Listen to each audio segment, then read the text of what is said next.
Friends, colleagues and family of the fallen aircrew gathered in Hangar 7 to remember them. All those here were from the Lakenheath military community, all touched by last week's disaster. We gather here today to mourn the loss and celebrate the sacrifice of our fellow airmen, Captain Sean Ruane, Captain Chris Stover, Technical Sergeant Dale Matthews, and Staff Sergeant Afton Ponce. The 4 US Air Force crew were on board the Pavehawk, which crashed in Clyde next the Sea on January the 7th. That others may live. 4 words that explain why our fallen heroes were flying on that tragic night. They were preparing themselves to be the best at what they do, because when lives are on the line, rescue delivers. Anytime, anywhere. Organisers predicted the turnout would be strong, and it was. The tributes brought tears and laughter to those gathered here. As an officer and a leader, Sean was equally exceptional. He was universally respected by both his superiors and subordinates.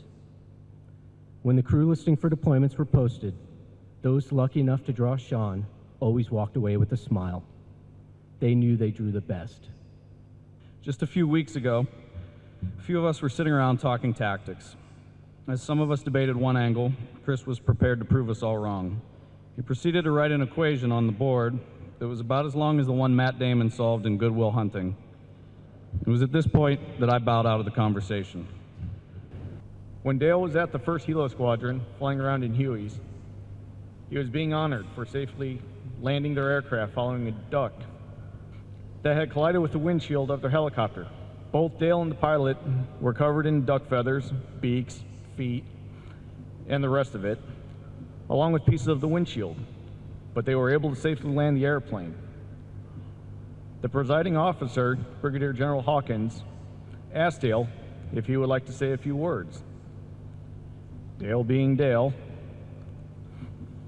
said, "Yes, I would," and he simply replied, "I picked a bad day to stop sniffing glue." I could stand up here all day and tell all of you how awesome Afton was. She was truly an amazing person who touched the lives of everyone she met.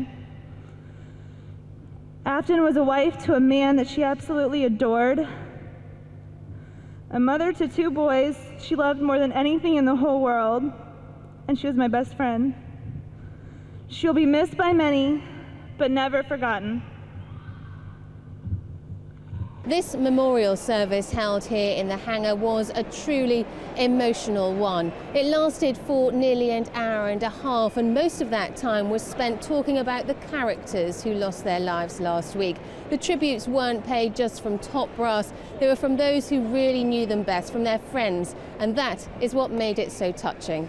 Claire Sadler, Forces News, RAF Lakenheath.